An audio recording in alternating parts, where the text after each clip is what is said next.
मेरा नाम रवि गिल। और आप कहाँ से हो? अखनूर से। तो क्या गवाही है आपकी?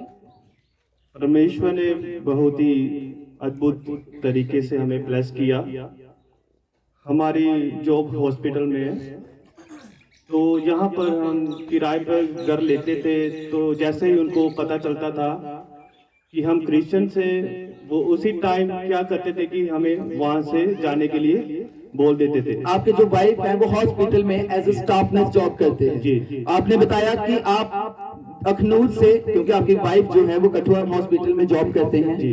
तो जब आप यहाँ पे शिफ्ट हुए तो आपने बताया आप जिस भी घर में रेंट पे रहते थे, काफी ज्यादा उस घर का रेंट भी था, और आपने बताया काफी एक्सपेंसिव था और काफी ज्यादा पैसे आपके खर्च होते थे। और आपने बताया कि जैसे ही आप किसी को बताते थे कि आप क्रिश्चियंस हैं, तो वो दुनियावी तरीके से आपसे जलन रखते थे और वो आपको घर से जाने के लिए बोल देते थे, नोटिस पीरियड देके कि आप जल्दी से अपने घर को चेंज कर ले और आप कहीं वो ढूंढ लें।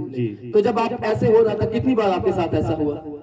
2-3 बार ऐसा हो चुका है हमारे साथ। और प्रार्थना करने में भी बहुत ही ज्यादा प्रॉब्लम होती थी, हम अच्छे से प्रार्थना भी नहीं कर पाते थे। तो जैसे ही हमने इस चर्च को ज्वाइन किया। आपको इस चर्च के बारे में कैसे पता चला? ब्रदर आशीष के द्वारा हमें पता ब्रदर आशीष के द्वारा आपको सुसमाचार सुनाया गया कि आप इस जीवित चर्च में हैं, या जीवित परमेश्वर जो जिंदा खुदा है वो जीवित काम करता है। तो आप जब फर्स्ट टाइम इस चर्च में आए, आप अपना एक्सपीरियंस बताएं। जब फर्स्ट टाइम आप आए तो कैसा आपको लगा और कैसा आपके जीवन में वो कार्य होना शुरू हुए जो परमेश्वर के द्वारा हुए? तो सबसे पहले जब मैं इधर चर्च में आया था, बहुत परेशान रहते थे। हमारे घर पे भी बहुत ज्यादा प्रॉब्लम्स होती थी, लड़ाई झगड़े होते थे, और कई बार मैं नशे में भी चला गया था इतनी टेंशन के कारण। और गलत जैसे कि मतलब कि ऑनलाइन सट्टा भी खेलता था, बहुत ही पैसे बर्बाद किए मैंने। 2-3 लाख के ऊपर पैसे बर्बाद कर चुका था मैं। तो ऐसे ऐसे मेरी आदतें बढ़ती जा रही थी। तो जैसे ही मुझे पता चला इस चर्च के बारे में, चर्च को फर्स्ट टाइम जब मैंने आराधना को अटेंड किया, तो बहुत ही हल्का महसूस हुआ। मुझे ऐसा लग रहा था कि मुझे कुछ चंगाई मिल रही है। तो खुदा के सेवक ने भी हमारे ऊपर ले हैंड की फर्स्ट टाइम, और उन्होंने एक काउंसलिंग भी दी, हमें अच्छे तरीके से समझाया कि कैसे अपनी लाइफ को परमेश्वर के साथ जोड़ना है, कैसे प्रार्थना करनी है, कैसे परमेश्वर के वचन के ऊपर चलना है। तो बहुत ही अच्छा लगा, और अपने आप को और अपनी फैमिली को चेंज होते हुए देखा। तो आपने बताया कि आप जब फर्स्ट टाइम आए आपको आराधना में एक शांति मिली, और जब परमेश्वर के दास ने आप पे ले हैंड किया, उस प्रेयर के बाद आपके जीवन में आपने बताया आहिस्ता आहिस्ता चेंजेस होना शुरू हुए। वो सारी जो नेगेटिव चीजें थी, जो नेगेटिव आदतें थी, आपने बताया उस फर्स्ट टाइम चर्च के आने के दौरान ही आप में से वो नेगेटिव चीजें जाना शुरू हुई। वो जाती गई। आपने बताया कि आप फिर हर संडे इस चर्च में आते थे, आप जुड़े रहे, लगातार इस चर्च में आते रहे। आपने बीजों को बोया, जैसा परमेश्वर दास के द्वारा बताया जाता है कि बीजों को क्यों बोना जरूरी है।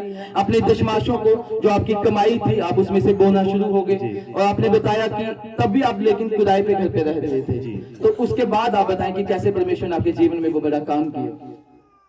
तो जैसे ही हम किराए पर रहते थे, उन्होंने क्या करे, जो जहाँ पे अभी रहते थे उन्होंने भी हमें जवाब दे दिया, क्योंकि उनको भी पता चल गया हुआ था कि ये क्रिश्चियन है।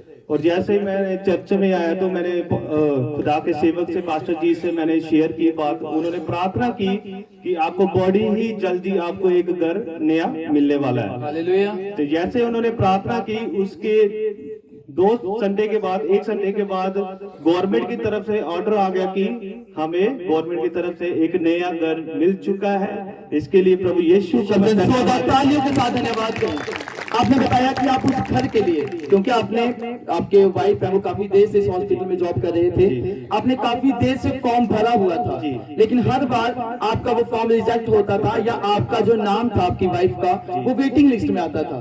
आपने बताया काफी बार लिस्टें निकली, लेकिन आपकी वाइफ का नाम नहीं आ पा रहा था। लेकिन इस चर्च के दौरान जब आप यहाँ पे आना शुरू हुए, आपने अपने दशमाशों को बोया।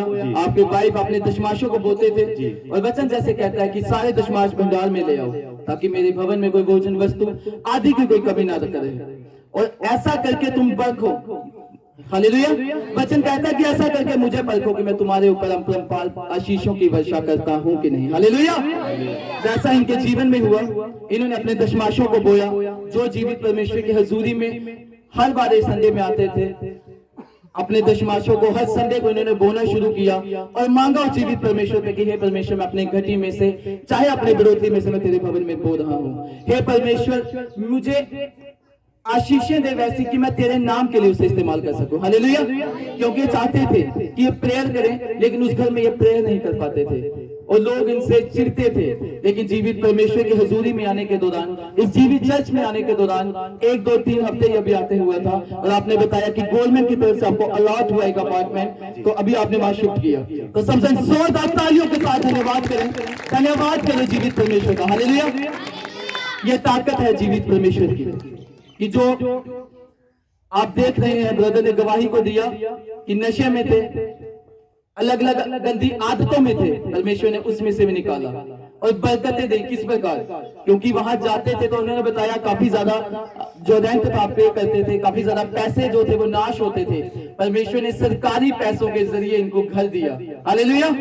वहां रहने के लिए घर दिया और कोई पैसा वैसा नहीं जो आप कह रहे हैं कि वहां रेंट कितना था? 7-8 हजार था। अब यहाँ पे क्या है? जब आप सरकारी हॉस्पिटल में आए, अभी तो गवर्नमेंट की तरफ से 0 रुपए में। सबसे जोरदार तालियों के साथ धन्यवाद करें। आप देख रहे हैं बोलने की ताकत, क्योंकि जब आप जीवित परमेश्वर की हजूरी में आते हैं, सच्चे मन से अपने दशमाशों को बोलते हैं, वो देखता है। हालेलुया। और वो आपकी सारी घटियों को वो पूरा करता है। और ऐसे खर्चे जो आप कह सकते हैं बेफजूल के खर्चे, जो नशे में थे, आप कह सकते हैं रेंट भी जो था वो 7-8 हजार, वो भी परमेश्वर ने बचाया और 0 रुपए में परमेश्वर ने इनको अपना अपार्टमेंट सरकार की ओर से दिया। और आज ब्रदर अपनी गवाही को दे रहे हैं। अगर आप भी सच्चे मन से जीवित परमेश्वर की हजूरी में आते हैं, अगर आप भी अपने दशमाशों को बोते हैं, जरूरी नहीं वो पैसे का, अपने समय का, अपनी जमीन की उपजों का, हर एक चीज का। हालेलुया। वचन कहता है हर एक चीज का दशमाश जो है वो परमेश्वर का है। हमारे जीवन के समय का दशमाश जो है वो परमेश्वर का है। अगर आप अपने दशमाशों को बो रहे हैं, मैं कह रहा हूं अगले आप होंगे जिस पुलपिट पे खड़े होकर अपनी गवाही को देंगे। हालेलुया। तो सबसे जोरदार तालियों के साथ